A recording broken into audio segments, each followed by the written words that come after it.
Julle, ons praat vandag oor ons tweede tema uit die oorhoofse tema van wat beteken dit alles. En ons gaan 'n bietjie kyk oor, ons praat oor die ou mens en ook oor die nuwe mens in Christus en wat presies dit beteken. En julle sal in hierdie reeks sal julle die spanning beleef in elke tema en dit kan julle maar onthou, die spanning van die afgehandelde werk in Christus in ons, terwyl die voortgaande transformasieproses nog die heeltyd aan die gang is, nie seker tot die dag wat ons sterf of tot die wederkoms voor die tyd is. Dit is altyd 'n spanning en daai spanning bring partykeer geloofstwyfel in ons lewe as ons sommige van ons ou patrone sien na vore kom, terwyl ek al reeds 'n nuwe mens in Christus is en vandag gaan ons dit so 'n bietjie uitpak. So ek wil hê dat ons eers moet gaan kyk na die ingegrafeerde patrone wat soms in ons lewe teenwoordig is. Hoe baie van julle het nie gesê toe julle nou nog kinders was, want ek het dit ook gesê, ek sal nooit dieselfde foute maak as wat my ouers maak nie. Nooit. Julle daai woordjie gehoor. En as ek vandag terugkyk, dink ek het hulle almal gemaak. Elke liewe een wat ek gesweer het, ek nooit sal maak nie. Want onbewustelik is daar patrone in ons ingegrafeer. Frases wat ons gebruik, maniertjies wat sommer net voordat jy sien, dan gebruik die kinders, en selfs die kinders het, ou vertel eendag van my, dat hy na sy troue by die skoonfamilie gaan kuier het, en hy het agtergekom, en dis die messie vashouding, as julle die nuusbrief gelees het, dat sy skoonma hou 'n mes op 'n baie vreemde manier vas. En dit het hom opgemerk. En toe, soos wat hy nou by die huis kom hy agter, maar sy vrou hou die mes op presies dieselfde snaakste manier vas. En hy vra van my, hoekom hou jy mes so vas? Sy sê, nee, maar dis soos wat sy groot geword, dis soos wat sy altyd doen. Hy sê, en tot sy verstomming, toe hulle dogtertjie groot word, sonder dat iemand het vir haar geleer het, hou sy die mes ook so op 'n vreemde manier vas. Nou daardie ingegrafeerde patrone, gaan ons veral 'n bietjie kyk na hoe ons lewe gelyk het voor Christus, en hoe daai ingegrafeerde patrone soms vandag nog 'n invloed in ons lewe kan hê. So, ons gaan 'n bietjie kyk na die ou mens, en verseker ook na die nuwe mens. Daar's 2 skrifgedeeltes, natuurlik baie meer wat hieroor praat, maar in Efesiërs 4 vers 20 tot 24 skryf Paulus die volgende: Maar julle het Christus nie so leer ken nie. Julle het tog van hom gehoor, en julle is oor hom onderrig, volgens die waarheid wat in Jesus is, naamlik dat julle, wat julle vroeëre lewenswandel betref, die ou mens moet aflê, wat as gevolg van sy misleidende drange vergaan. Julle moet eerder in die aard van julle denke vernuwe word. Ja, trek die nuwe mens as kleed aan, wat in ware geregtigheid en heiligheid in ooreenstemming met God geskep is. Nou wat so interessant is, wanneer Paulus praat, veral in vers 20, dat julle die ou mens moet aflê as gevolg van sy misleidende drange. Nou die woordjie in Grieks wat vir aflê gebruik word, is apotheesia, en wat dit beteken eintlik is, dis 'n term wat gebruik word met die uittrek van klere. So as jy 'n Griek was en jy het jou klere uitgetrek, het jy geapothestai. Dis wat jy gedoen het. En is dit nie oulik dat Paulus doelbewus hierdie beeld gebruik om te sê, maar jy met die ou mens soos ou vuil klere uittrek. En hierdie ou vuil klere noem ons die ou mens. So as ons eintlik in korte definisie moet sê, nou maar wat presies verteenwoordig of wat presies is die ou mens, dan kan ons sê dat die ou mens in die Nuwe Testament verwys na ons vorige lewenswyse totdat ons in geloof in Christus gekom het. Dis die ou mens. En ons gaan sien dat nadat ons tot geloof in Christus gekom het, is daardie werk afgehandel, maar ons het ook 'n voortdurende proses om nie net die ou mens uit te trek nie, maar om ook die nuwe mens aan te trek. So, Paulus het die ou mens gaan te gronde deur die verleiding van hulle drange. En die woord verleiding is in Grieks apathe, en dit beteken, interessant genoeg, bedrog of misleiding. So hy sê dat dit wat die ou mens vir ons wil leer waarin vervulling in hierdie lewe is eintlik 'n stukkie misleiding of bedrog. Ag, en 'n ou kan, dit is so maklik om vir julle voorbeelde hieroor te gee. Dink byvoorbeeld aan iemand wat aan alkohol verslaaf raak. Want dit is hoe verslawing werk. So die ou mense sê, kom ons drink 'n drankie, en dan raak die drankie 2 drankies, en later dan is dit 'n bottel op 'n aand, en voordat hierdie ou kon kry, want dit verlig mos die stresse bietjie, dit maak die lewe bietjie draagliker, ou so behagelike gevoel, sê hulle as 'n ou dronk is. En dan kom hulle agter, maar dis al die tyd 'n leuen, want hierdie lekker gevoel van sonder stres in die drank het baie negatiewe effekte. Ewe skielik het jy verhoudingsprobleme, jou werk kom in die gedrang, jou huwelik is in sy glorie in, en spoedig lei daardie verleiding of misleiding of bedrog van die ou mens wat jy gesê het, dis hoe die lewe moet wees, lei dit tot totale vernietiging. En dan sê Paulus in vers 23, julle moet eerder in die aard van julle denke vernuwe word. En dan gebruik hy 'n ander woord, so die woord vir denke of gees is nous, en hy gebruik die woordjie ananoustai, wat vir ons 'n voortdurende proses kom aandui. So die woordjie om te sê, jy moet in jou denke vernuwe word, is nie 'n afgehandelde werk soos nou het jy die Here Jesus aangeneem as jou verlosser en saligmaker, jy is 'n kind, dis die afgehandelde werk vir Christus, dit word nie weer herhaal nie, maar ananoustai sê, nou gebeur daar 'n nuwe proses, jou denke moet vernuwe word, en daardie proses is 'n voortdurende proses, 'n proses waarin jy gaan groei die heeltyd. So eintlik sê Paulus vir ons dat ware verandering begin in ons denke. Voordat ons gedrag kan verander, moet ons perspektief verander word. Dit is nogal belangrik. Voordat jy jou gedrag kan aanpas, moet jou denke verander word. Anders dan gaan jy maar bloot, maar net terugval op die ou manier. En soos ons die ou klere uitgetrek het, die beheer van die ou mens, en ons het Jesus as verlosser en saligmaker aangeneem, moet ons nou 'n nuwe mens aantrek. En daardie nuwe mens is nie net ons het al laasweek daaroor gepraat, is nie net 'n verbeterde weergawe van die ou jy nie. Dis 'n totale nuwe jy. Dis 'n nuwe mens. Dis nie 'n verbeterde Heinrich 2.3 nie. Dit is sommer 'n hele nuwe ene. Die frase wat na God geskape is en ek haal vir julle nogal heelwat van die Grieks in hierdie reeks aan, want die Grieks is nogal belangrik om vir ons te verstaan wat hy wil sê. Wat na God geskape is katathion, en as dit direk vertaal word, dan wil dit gesê dat ons is geskape na die beeld of na die vorm van Christus. So, en dis hoekom ek sê, jy is 'n nuwe mens, is 'n hele nuwe skepping, wat weer in jou wil herstel, hoe God jou oorspronklik geskape het. So hy wil nie die ou gevalle, ou mens verbeter nie, en die foutjies uitsorteer nie. Hy wil vir jou restoreer, herskep, nuwe mens maak, en dan verwys hy na Genesis 1 vers 27, waar ons na die beeld van God geskape is. In Kolossense 3, vers 5 tot 10, word die ou mens en sy miskien meer in lysies uitgespel, wat tog iets vir ons wil sê.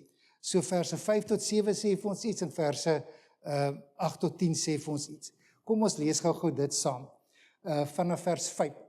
Daarom moet julle daardie deel van julle wat op die aarde gerig is, die ou mens doodmaak, onsedelikheid, onreinheid, welis en slegte begeertes, en ook gierigheid wat afgodediens is. As gevolg van sulke dinge kom die toorn van God oor die seuns van ongehoorsaamheid. Ook julle het vroeër daaraan meegedoen, toe julle onder hulle geleef het.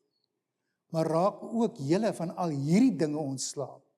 Woede, driftigheid, kwaadwilligheid, lastering en onwelvoeglike taal wat uit julle mond uitkom. Moenie vir mekaar lieg nie, aangesien julle die ou mens en sy gewoontes, daai ingegraveerde patrone, uitgetrek het, en die nuwe mens aangetrek het, wat tot volle kennis en na die beeld van sy skepping vernuwe word. Eintlik kom sê Kolossense presies dieselfde wat ons in Efesiërs gelees het. Maar as ons stilstaan by verse 5 tot 7 wat vir ons sê, dit is die werke van die ou mens, dan kom beskryf hy die ou mens hier as die gedragspatrone wat kenmerkend is van 'n lewe voor Christus of 'n lewe sonder Christus. Dit is die werke van die ou mens. Dis daai lysie wat ons in vers 5 saam gelees het. En dan begin die lys met al die seksuele sondes, hoerery, onreinheid, hartstog, dan gaan dit oor na slegte begeertes, en dan noem hy gierigheid, wat ou amper dink, nou hoe pas gierigheid hierin? Maar dit is 'n fascinerende koppeling, maar gierigheid is verseker ook afgodsdiens. Want wat is die werke van die ou mens? Is om dit te aanbid wat nie van God is nie. En wanneer jy materiële welvaart aanbid, of belangriker maak as die Here, is dit afgodsdiens. Want dan vertrou jy meer op jou welvaart, op jou vermoë, as op die Here om te voorsien. En dan sê Paulus vir die gelowiges hierso in die gemeente in Kolosse, julle het ook daarin geleef. Dis waarin julle ook voorheen geleef het. Maar nou kom hy nog, verse 8 tot, nou kom hy nog sekere goed tog onder julle voor, wat eintlik nie onder julle voor moet kom nie. En dan praat hy verder oor die aflê van die ou mens. Hy sê so, verse 5 tot 7 was amper die lys om te sê, daarin kan jy die ou mens herken, en dan sê hy, nou moet jy die ou mens se gewoontes, se ingegraveerde gewoontes aflê. En dis waarna ons beweeg in hierdie boodskap om te sê, nou maar goed, as die aantrek van die nuwe mens 'n transformasieproses is, waar ons soms nog steeds die patrone van die ou mens in ons lewe raak sien as gelowiges, en wat ons dan soms laat twyfel oor hoe goeie gelowig ek is. Hoe lyk die proses, die transformasieproses? Ons is op pad soontoe. So, Paulus begin dan met hierdie tweede lys, gedragspatrone, toorn, woede, boosheid, laster, skandale, getaal, lieg. Hierdie is sondes van spraak en gesindheid, maniere waarop ons ander mense behandel, of selfs oor ander mense dink. En dan in vers 19 herhaal hy presies dit wat ons in die Efesiërs ook gelees het. Julle met die ou mens met sy ou werk het julle afgelê, en wat hy afgelê beteken uitgetrek, en nou moet julle die nuwe mens aantrek. So hierdie waarheid, dat die aflê van die ou mens, het reeds gebeur vir die gelowige. As ons dit sê, dan sê ons, dit is die volbragte, of dit is die afgehandelde werk van Christus in jou lewe. Maar die ou gedragspatrone, wat ons soms laat voel, dat ek is nie 'n Christen nie, of ek is nie 'n goeie Christen nie, daai gedragspatrone is steeds 'n daaglikse realiteit in ons lewe. En as jy sê dit is nie, dan sê ek vir jou nou, you are in denial, want verseker is dit, want dis wat die woord ons lê, en dis wat dit dan beteken om die nuwe mens aan te trek, is om hierdie ou ingegraveerde patrone wat, as jy onder druk is, as jy sê maar 'n rusie is, en dan ewe skielik dan kom die ou Heinrich voor Jesus lekker na vore.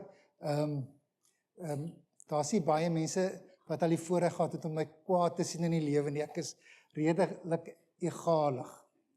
Maar vir die mense wat my wel kwaad gesien het, en of dit so is, kan ek nie vir julle sê nie, dis wat hulle sê. Dan sê hulle my oë raak so koud, soos dat dit voel of jy in Antarktika is. Maar of dit so is, ek het geen idee nie. Die ou patroon wil dan terugkom in ons lewe. En daardie patroon moet ons aflê. En dit is seker, dit is 'n lewenslange proses. Onthou julle, ek het verlede week gepraat van in teologie, praat ons van die reeds en die nog nie. Die reeds is altyd die afgehandelde werk in Christus, en die nog nie is die realisering daarvan tot die wederkoms, of totdat ons hemel toe gaan, is die realisering daarvan in ons lewe. Ons bly 'n proses in wording. kom ons praat 'n bietjie oor die ou mens in baie praktiese terme. Want ek dink dis wat ons vandag van mekaar kan sê, dis wat ons moet weet, wat beteken die ou mens, as ons vandag prakties daarna kyk. Ek dink die eerste ding, daar gaan so 3 goedjies wees. Die eerste een is, die ou mens is ons vorige identiteit. Dit is voordat ons die Here Jesus ontmoet het, voordat ek my hart toegewy het aan die Here Jesus, dis wie ons was voor ons Christus leer ken het. En daardie identiteit is gevorm deur ons opvoeding, ons kultuur, pynlike ervarings en selfs ons eie sondige keuses. Joe McQueen was 'n medeskrywer van 'n boek, The Steps We Took. En as 'n herstellende alkoholist het hy gesê, jou verslawing is soos 'n tier in 'n hok. Elke dag wat jy nader aan daardie tier loop, word die tier sterker.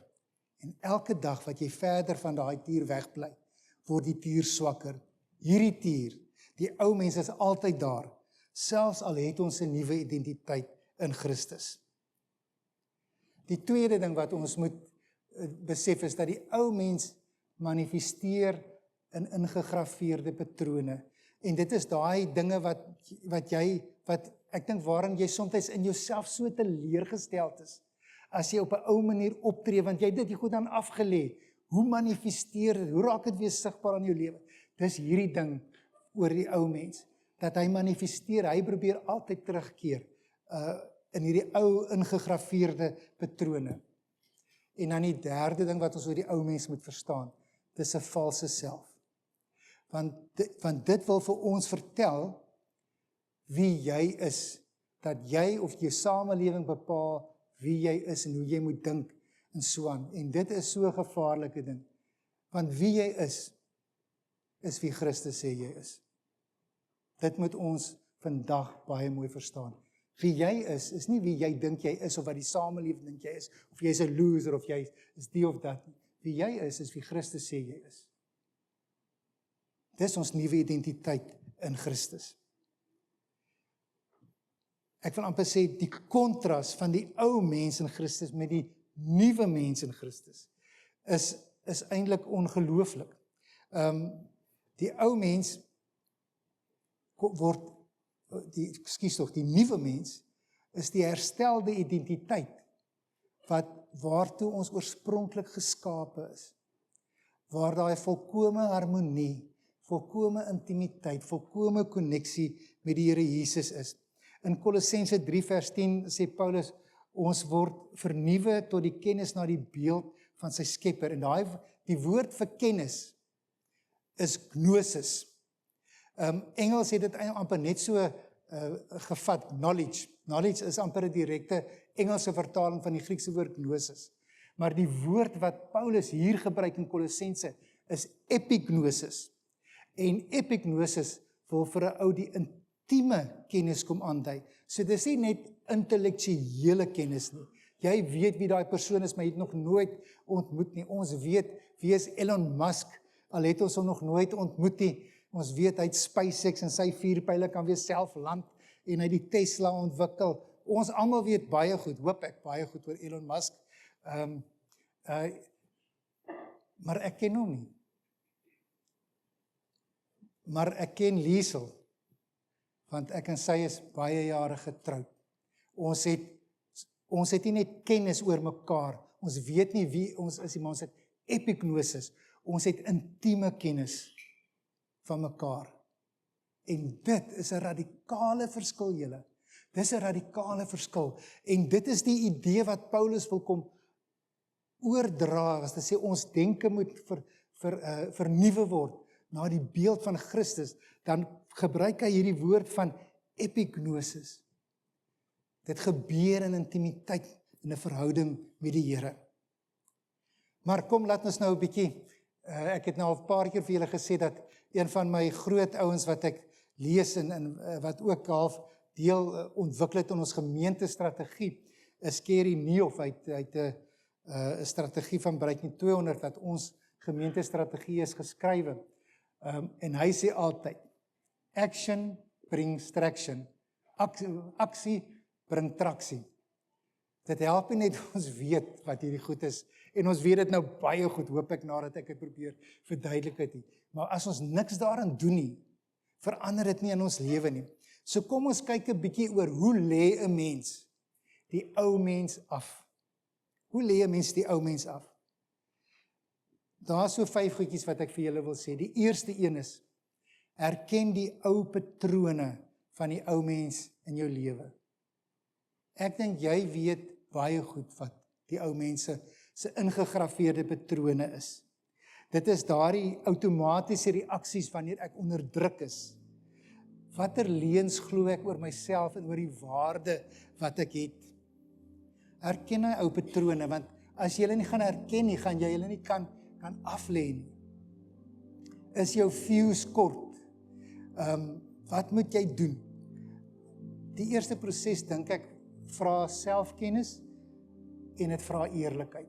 Jy moet bereid wees om eerlik te wees. Dan die tweede stap is dit help nie net jy bely dit nie. Jy moet dit ook verwerp. Jy moet dit ook afsny. Jy moet ook klaar maak daarmee. So wanneer jy hierdie patrone in jou herken, wanneer jy onder druk is, wanneer jy op 'n manier outomaties reageer en jy weet, dis nie wie jy in Christus is nie, bely dit en dan verwerp jy dit.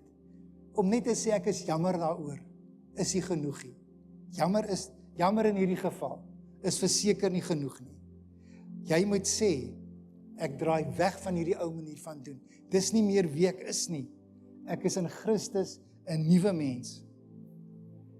En dan die derde ding is vernuwe jou denke. Daai epignosis, werk daarna om intieme kennis oor Jesus en oor God te hê. En hoe doen 'n ou dit? Gereeld tyd spandeer in God se woord. Gebed wat ons perspektiewe verander, want die Heilige Gees oortuig ons daarvan. En dan, en dis wat so lekker is van die Zoom op 'n Sondag, dan gemeenskap met ander gelowiges, wat ons ook herinner aan die waarheid van God in ons lewe. En julle dan, soos enige ander vaardigheid, oefen die nuwe gewoontes. Oefen dit. Die ou aflê van die ou mens is nie net 'n geestelike konsepie, dit verg praktiese aksie. Ons moet hierdie nuwe gewoontes in Jesus ontwikkel. Ons moet die nuwe mens al hoe beter aantrek. Hoe lyk dit vir my of ek altyd my broek optrek? Jy moet die baadjie kan aantrek, jy moet die klere kan aantrek van die nuwe mens. En dit verg nuwe gewoontes wat in lyn is met jou nuwe identiteit in Christus. So as jy byvoorbeeld sukkel met die ou mens van woede, sê ek gaan tot 10 tel voor ek reageer. En doen dan daai oefeningkie fanatiek. Haal diep asem. As jy sukkel met gierigheid, aan die ander woorde, as geldjies baie belangrik in jou lewe is, ontwikkel die gewoonte om die eerste vrugte van jou geld te saai. Dat gierigheid se houvas op jou lewe gebreek kan word. Neurowetenskaplikes sê dit vat omtrent 66 dae vir 'n nuwe gewoonte om gevestig te wees. En dis waarom Jesus so wonderlik is, om vir ons ook te leer, ons moet ook leer om met genade saam te leef. Ook soms genade vir jouself, as jy val, en dan nie net oorgee, net heeltemal terugval uit die ou mens beheer van jou lewe nie. Hê genade met die proses, dat jy's in 'n proses, as jy nou weer ewe skielike woede ontwikkel het, of ewe skielik weer geval het met die drank, of wat ook al. Staan, ontvang God se genade in Jesus, wat daar is vir jou, en leef uit daai genade. Ek wil afsluit met te sê, die oorgang van die ou in die Nuwe Testament, ek het verlede week eintlik die storie so bietjie verkrag, maar ek het hom nou reg gekry, oor die wit wolf en die swart wolf. So, daar is blykbaar 'n paar weergawes, maar hulle vertel 'n jongman wat eendag sy oupa gaan besoek het. Sy oupa was 'n wyse ouderling in die gemeenskap gewees, en hierdie jongman was gefrustreerd met hierdie ingegraveerde patrone wat hy sukkel om uit te sorteer, en hy is dan 'n nuwe mens in Christus. Toe vra hy oupa nou, maar hoekom sukkel ek so om te verander? Ek probeer so hard, en ek bly dieselfde foute maak. Toe het sy oupa stil gebly en gesê, kom sit hier langs my. En toe het sy oupa uit 2 stukke hout 2 wolwe gekerf. Een uit ligte hout wat 'n wit wolf, een uit donker hout wat 'n swart wolf was. Toe sê hy vir sy seun, vir sy kleinseun, binne in ons is daar 2 wolwe wat veg. Een wolf verteenwoordig woede, jaloesie, trots, selfsug, leuns en ander destruktiewe emosies en gesindhede en gedrag. Die ander wolf, die wit wolf, verteenwoordig liefde, vrede, nederigheid, vriendelikheid, waarheid en ander opbouende deugde. Hierdie 2 wolwe is voortdurend in konflik met mekaar. Die jong man het so na die 2 wolwe gestaar en toe vir sy oupa gevra, maar watter ene gaan wen? En toe het sy oupa gesê, die een wat jy gaan voed, gaan wen. Die een wat jy gaan voed, gaan wen.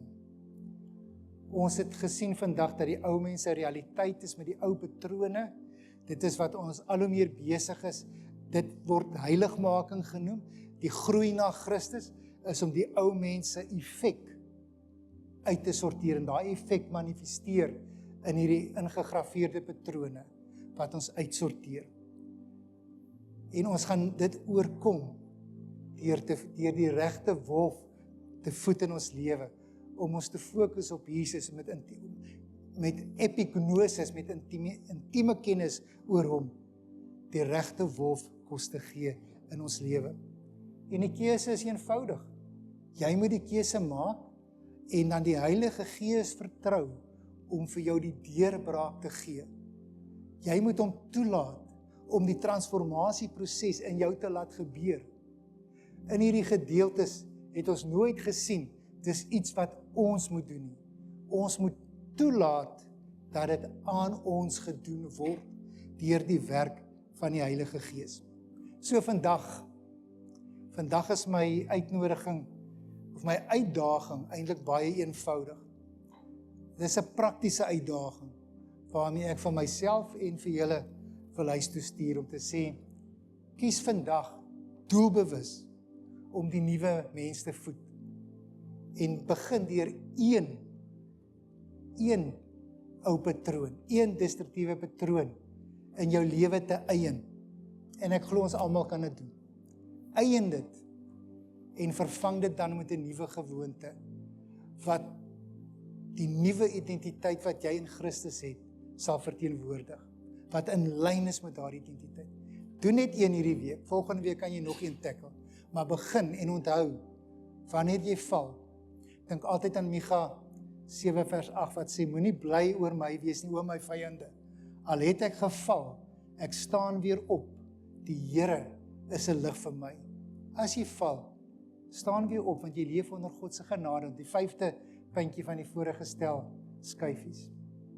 En lewe onder die genade. Maar kom ons eet hierdie olifant van die ou mens wat probeer om nog in die nuwe, om ons te keer om volledig in ons nuwe identiteit te lewe. Kom ons eet om ou patroon vir ou patroon op. My uitdaging is, as jy die vrymoedigheid het, vertel my volgende week wat jy gekies het om kop aan kop dit in te val en dit te kom hanteer en dit uit te sorteer in jou lewe. Onthou, jy is nie meer 'n ou mens nie. Jy het dit afgelê. Jy's in Christus 'n nuwe mens. Die oue is verby. Die nuwe het gekom. Kom ons leef met ons nuwe identiteit. Amen. Kom ons bid saam.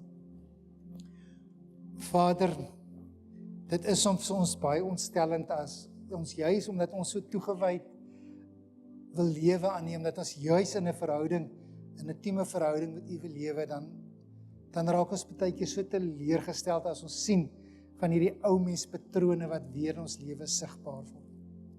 Maar dankie dat wanneer ek dit eien, dat ek kan bely, ek is 'n nuwe mens in Christus. Die ou mens is afgehandel en dat dit maar die stuiptrekkings is van ou patrone wat nog in my lewe teenwoordig is. Here, deur U Gees, met U wysheid, met U krag en met U teenwoordigheid in ons lewe, help ons dat ons daai patrone sal een vir een identifiseer. Dit sal verwerp en dit sal vervang met 'n patroon wat in ooreenstemming is met ons nuwe identiteit in Christus. En Here, laat ons ook genade hê met mekaar as ons vandag gehoor het dat dit vat tot 66 dae om 'n nuwe gewoonte te vestig. Laat ons nie moed opgee nie, laat ons deurdruk sodat ons identiteit as nuwe mense in Christus vir almal al hoe beter sigbaar sal word. Ons kom bid dit in Jesus se wonderlike naam. Amen. Daar's julle, kom ons staan vir die seën van die Here. Mag julle verder 'n wonderlike Sondag en week hê. Hoop om julle te sien Vrydag by die praise en die worship aand. En onthou as jy wil gaan saamkamp, laat weet vir Lucinda. Die Here sal vir julle seën en vir julle beskerm. Die Here sal tot julle redding verskyn en vir julle gehoorsaam, vir julle kom vrede gee. Mag julle God se seën op 'n wyse beleef wat julle sal help om as nuwe mense in Christus elke dag te lewe. Amen.